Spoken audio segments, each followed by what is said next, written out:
Olá, muito bom dia. Hoje é 3 de abril de 2023.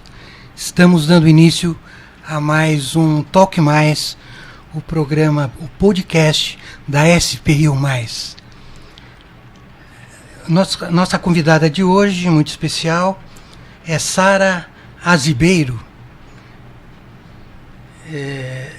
diretora-presidente do GAIA, um grupo de apoio ao indivíduo com autismo.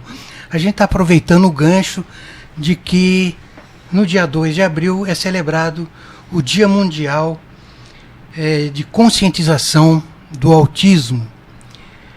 Participa dessa entrevista comigo, eu sou o Zé Guilherme, e estou aqui ao lado da jornalista Bianca Góes. Bom dia, Sara. Bom dia, Guilherme. Bom dia, Bianca. Muito dia. Obrigada por essa oportunidade de conhecer vocês pessoalmente e de poder vir falar um pouquinho sobre a causa que a gente abraçou e pela instituição GAIA. Muito obrigada. A gente estava falando nos bastidores aqui de uma questão que hoje movimenta aí as pessoas que estudam o autismo, que é o autismo das pessoas mais velhas que descobrem esse transtorno quando já tem praticamente uma vida formada, né? Isso é importante, essa identificação, Sara? É muito importante essa identificação, sim.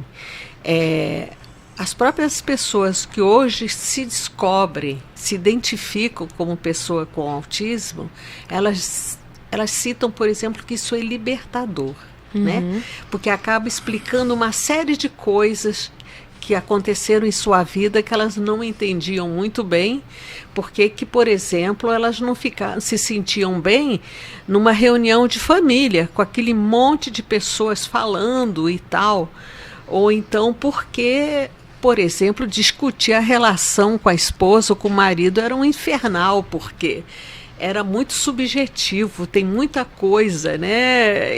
Eu entendi por isso. Ou então porque eu era tão diferente dos meus colegas e às vezes me se sentia meio excluído, e aí eu entendi algumas coisas. Então, essas pessoas, elas definem como libertador, elas em se entenderem.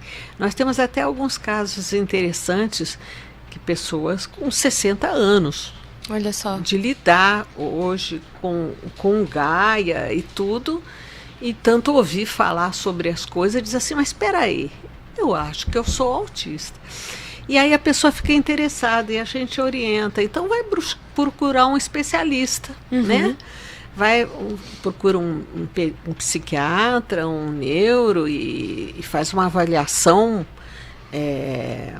por várias áreas, né? O terapeuta ocupacional, psicólogo, fono, enfim, pessoas que possam te dar.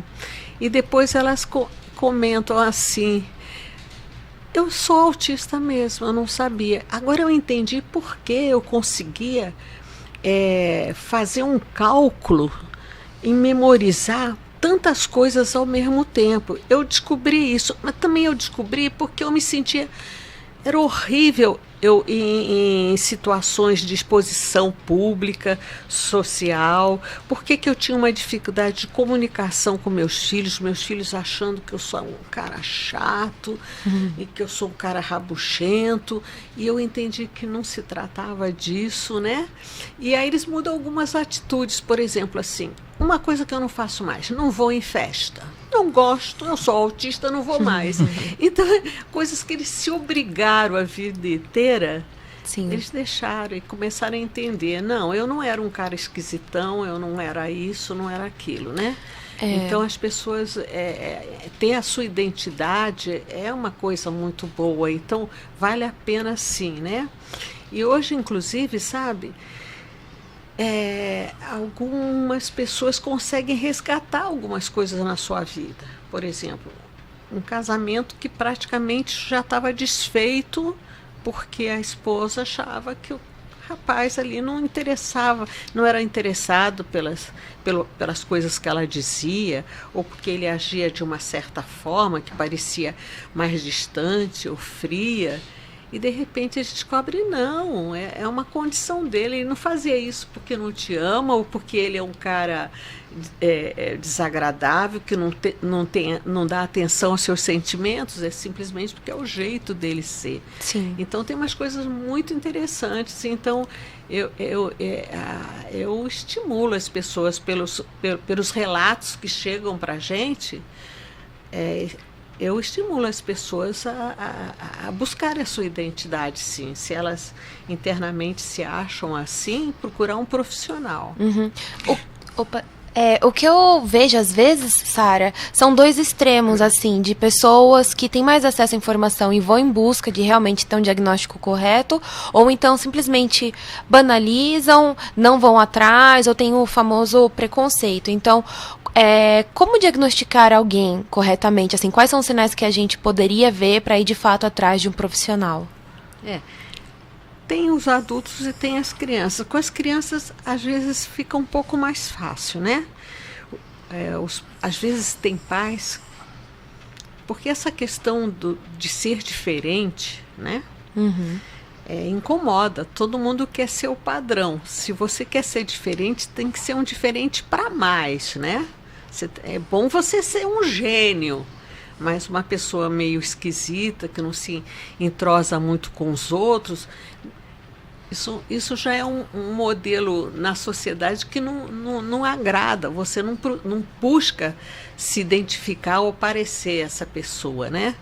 Então, quando as crianças, por exemplo, pequenininhas, às vezes acontece de estar quase que muito visível para os outros que aquela criança não está tendo desenvolvimento como o das outras, né?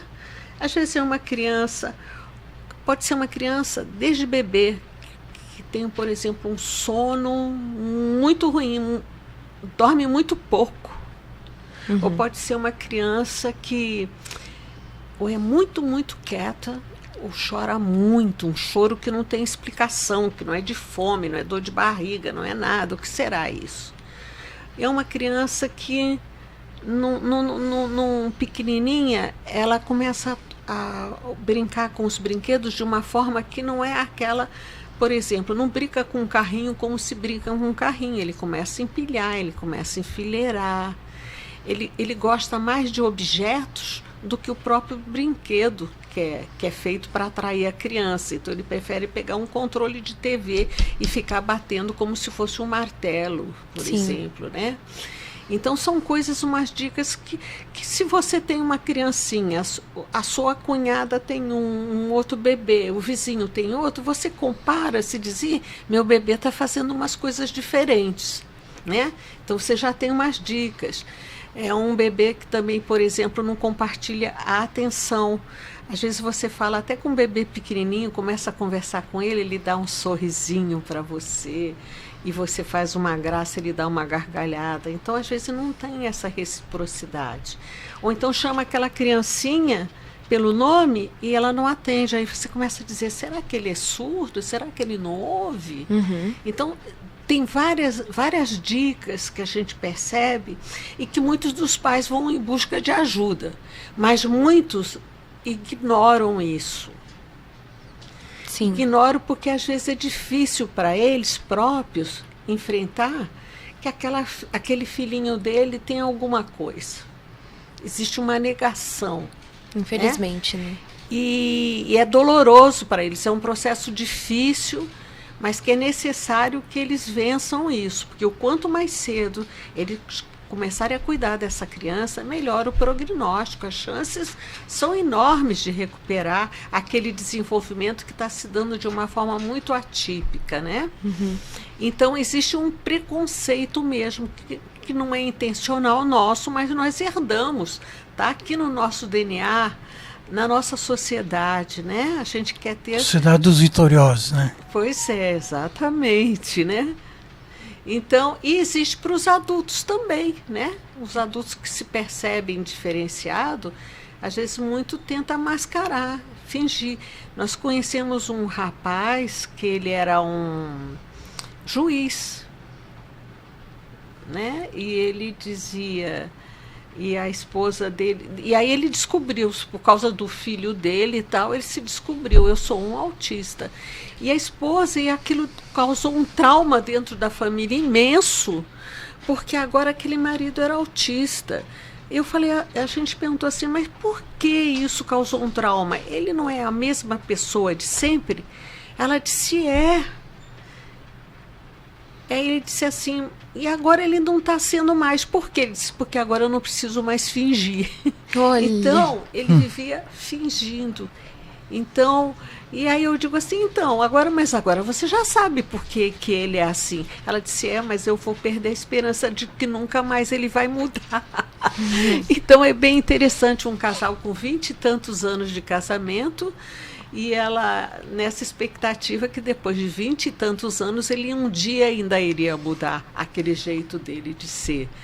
E ele próprio, feliz da vida, que puxa, que bom, eu não preciso mais me forçar a um monte de coisas, né? Sara, então, a gente tem aqui um número da OMS indicando aí 70 milhões de autistas no mundo, né? E no Brasil há um número talvez subestimado de 2 milhões, sendo 400 mil em São Paulo. Sendo que a cada ano são 150 mil casos de diagnósticos novos, né? A gente sabe que é muito importante esse diagnóstico precoce, né? Com toda essa observação que você ensinou a gente aí a ver uma criança como se comporta, né? E daí a importância maior ainda de instituições como o Gaia, né? Quer dizer, se tem muita gente dentro desse transtorno do espectro autista, cada vez mais precisa ter mais gente envolvida nisso, né? Sim, você então, acha... precisa mesmo. Eu ia aproveitar isso que o Zé falou, vocês são uma instituição, né, sem fins lucrativos, mas você acha que falta a participação do poder público de dar essa assistência à sociedade? Então, o Gaia, ele faz parcerias com o poder público, né? Hoje nós temos a parte de assistência social, que é onde a gente promove oficinas de arte, de música, e a gente atende também as famílias, a gente dá o suporte assistencial e psicológico a essas famílias. Nós temos uma parceria com o poder público, mas é claro que a população, ela depende muito do poder público, a maioria, né? Não tem poder aquisitivo para pagar esses tratamentos particular. A maioria do nosso público sequer tem convênio, né? Então ela é totalmente dependente. Então, não só no nosso município, mas no Brasil inteiro, a gente precisa muito de mais investimento mesmo público com as necessidades dessa população, né? E o Gaia, ele trabalha assim, ele tem alguns projetos que é financiado pelo poder público e outros são por empresas. São por empresas solidárias que têm consciência social, de responsabilidade social, e eles investem no Gaia e é assim que a gente vai levando o nosso trabalho, né? Agora, há uma demanda, você falou nesses 2 milhões do Brasil, eu já diria que isso aí é um número muito, muito conservador, porque hoje já se fala em 9 milhões de autistas no Brasil, né? Então, ainda mais porque esse avanço no diagnóstico, a questão está ficando muito conhecida, as pessoas estão buscando ajuda.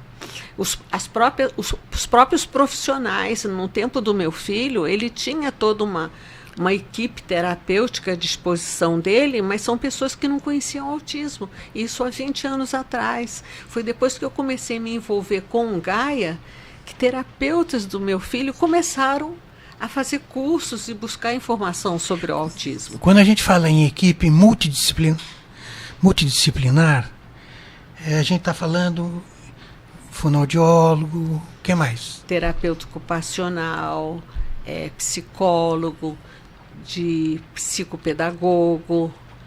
Nós estamos falando do neuropediatra para crianças, ou neuro normal para adulto, ou psiquiatra também, psiquiatra infantil. Então, é esse grupo. O do Gaia, na equipe do Gaia, isso em termos de avaliação, né? Diagnóstica. Mas para o trabalho mesmo, envolve também, nós temos educador físico, assistente social. É uma gama de profissionais que consiga entender a manifestação do autismo naquela pessoa, porque o autismo se manifesta de maneiras variadas, de uma pessoa para outra, de uma forma muito diferenciada, e também entenda como funciona aquele cérebro daquele autista. Como é que ele aprende? Ele aprende Sim. de uma forma diferente. Se você não entende como ele aprende, ele entra e sai da escola sem aprender, embora tenha a inteligência toda preservada. A gente estava falando, né, nos bastidores, que o autismo não é uma doença, sim uma condição do cérebro, né, que acaba lidando com as situações de uma forma diferente.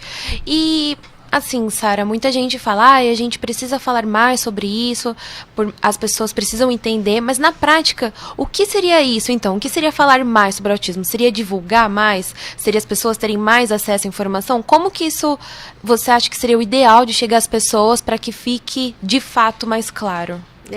Hoje a internet, ela oferece assim, um banquete de informação.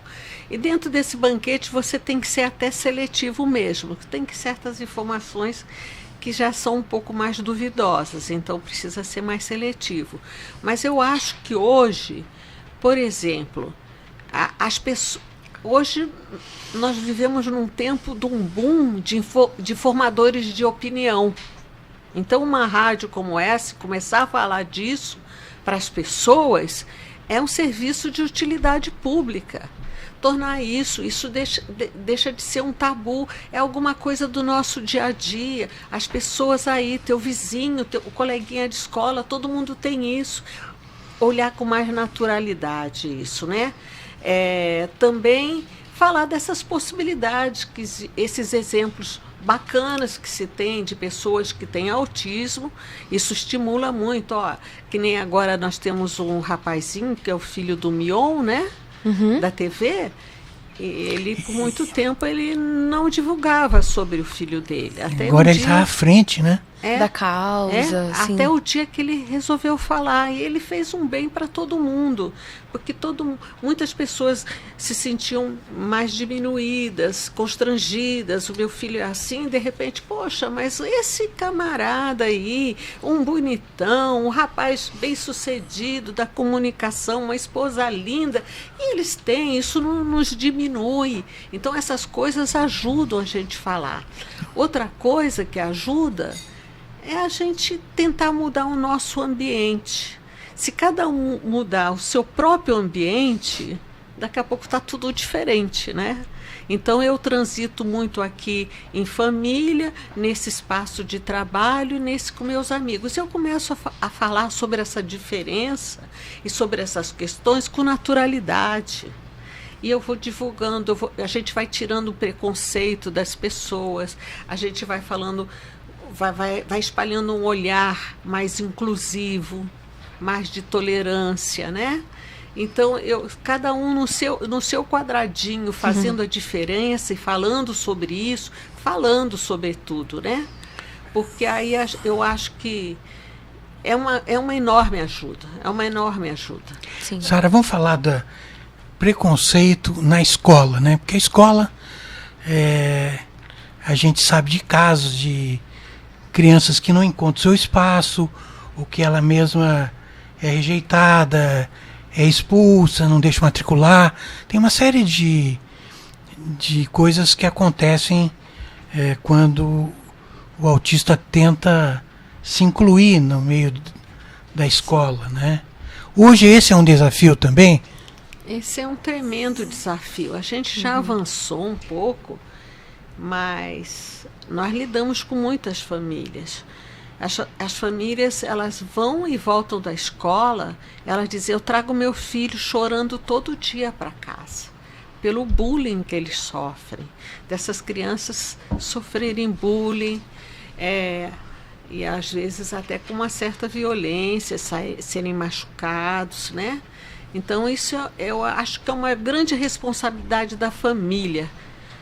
A família criar seus filhos, ensinar eles a serem mais compassivos, mais tolerantes, mais solidários. Isso vem de berço, vem da família.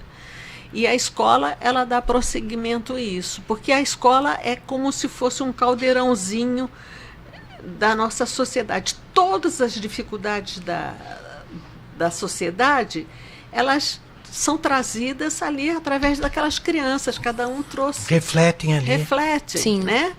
Então, há uma necessidade de mudança nas famílias e na escola também. E tem essa dificuldade mesmo de um menino, porque ele aprende por outras vias, é uma outra maneira de pensar e aprender, e às vezes eles estão naquele espaço de escola e não desenvolvem, porque eles não recebem a informação de forma que eles consigam processar bem, né? Mas aí, no caso, por exemplo, a escola que seria responsável por essa aprendizagem, ou os pais que precisariam fazer esse investimento, não sei. Não, é a escola que é responsável pela aprendizagem. Uhum. Esse é o papel da escola. Ela tem que dar conta da criança aprender. A função dela é essa, Certo. primária. E a lei resguarda esse direito à família a exigir que isso aconteça. Se é preciso de algum recurso para tornar aquele aprendizagem mais acessível, essa criança tem direito. E não pode ser recusada na escola. Há uma punição, é uma contravenção. Tem que denunciar, né? Sim, denunciar. Certo. É importante, né, saber. Sim. É muito importante acessar os direitos da criança. Da criança em geral e da criança com autismo. A internet, ela nos oferece isso bem mastigadinho. Meu filho, você coloca ali no celular, a escola não quer matricular meu filho. Você já tem toda a informação, né? Sim. E aí a minha experiência, meu estímulo aos pais é irem atrás, porque a gente desacredita tanto na justiça, a gente acha, eu vou lá, ninguém vai me dar ouvido. Aí a gente nem sai de casa para reclamar, e se não sai, não muda nada. Então tem que ir. A gente está já passando os 20 minutos. A conversa vai longe, né? Foi rápido. Mas eu queria fazer uma questão sobre o Gaia, né? A gente sabe que há 18 anos vocês estão nessa batalha e um grupo de pais reunidos na fundação, e agora a gente tem um grupo grande com uma sede própria que vai ser inaugurada, que já está sendo equipada, né? Como é que foi essa trajetória, né? E o que o Gaia precisa? Sim. Doações, trabalho voluntário, o que o Gaia precisa? Isso. Então, essa trajetória, praticamente o início foram esses pais fundadores, esses cinco pais, 5 casais, que mantinham ali aquele atendimento pequeno. Só depois de alguns anos é que nós conseguimos uma parceria com a prefeitura para poucos meninos. E de lá a gente vem trabalhando, a gente busca. Enquanto nós tínhamos mais recursos, a gente colocava muito recurso. Esse nasceu porque usamos muito recurso pessoal nosso. Se não tivesse investido o próprio recurso lá, a gente não teria instituição até hoje, né? Mas com o tempo as despesas vão aumentando, a sociedade em geral começou a investir. Então a gente hoje o que tem? Nós ganhamos um enorme terreno do lado do GAC. Aí graças a ação de investidores sociais e empresários importantes aqui na nossa cidade, eles construíram esse prédio enorme lá, que está prontinho. Hoje é dia da nossa mudança lá. Nós estamos com um caminhão lá mudando. Olha! Nós estamos mudando. A senhora vai sair daqui lá. Já vou pro prédio novo, legal, né? que Uma gostoso. delícia. Fica ali do lado do GAC, um terreno, um espaço muito bom. E agora nós estamos na fase da equipagem. A parte da saúde, ela está linda. Ela foi também por investidor social. Ele veio, veio, mobiliou tudo. Eu vou até citar o nome, porque eu acho que quem faz boas coisas merece, né? Claro. Então, não só ele participou da construção, mas também agora de mobiliar toda a ala da saúde, porque são 16 consultórios de terapias, mais o consultório médico, mais uma sala grande de integração sensorial. Essa parte toda foi mobiliada pelo Vale Sul, pelo Centro e Vale Sul, o senhor Wagner, que é um filantropo. O supermercado Taust está equipando, botando toda a refrigeração e comprando equipamentos. Quem mais? O seu Kleber, né? O Kleber do Grupo Saragossa, que é do Spani e do Vila Real, era também do Vila Real, né? Que agora foi vendido, mas também é um grande filantropo.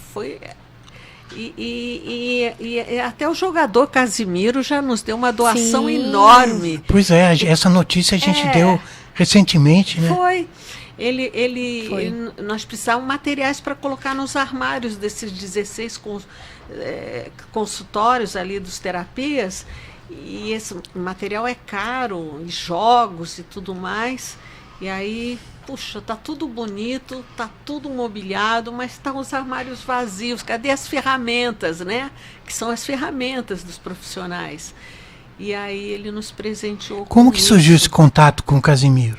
Então, graças à revista Urbanova, a jornalista Fabiana Púpio, que ela fez esse jogo de campo aqui, assim, ela nos aproximou e aí ele agora esteve esses dias aqui no Brasil, uns 5 dias. Sim. E ele nos chamou e para conversar com a gente, e a gente ganhou esse presentão, né? Então, todo mundo está dando a sua parte. O bacana do Gaia é que é uma construção coletiva.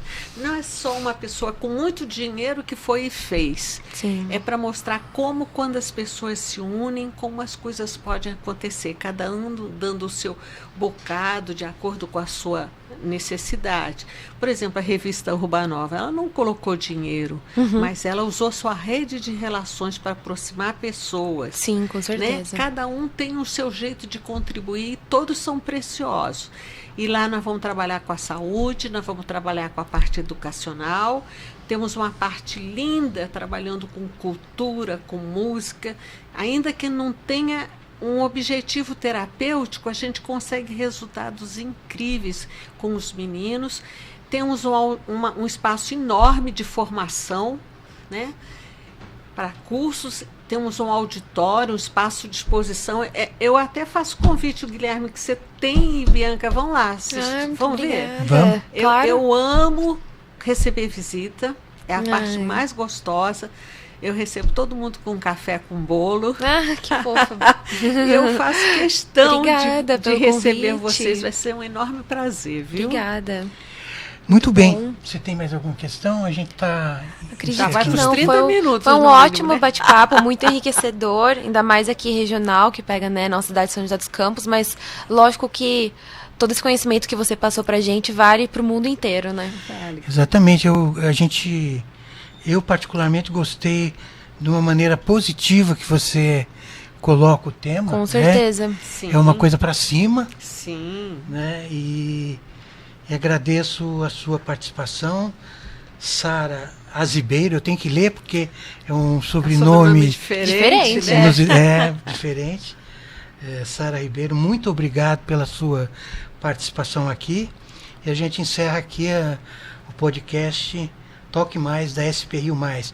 Lembrando que a entrevista ficará disponível nas redes sociais e no Spotify também.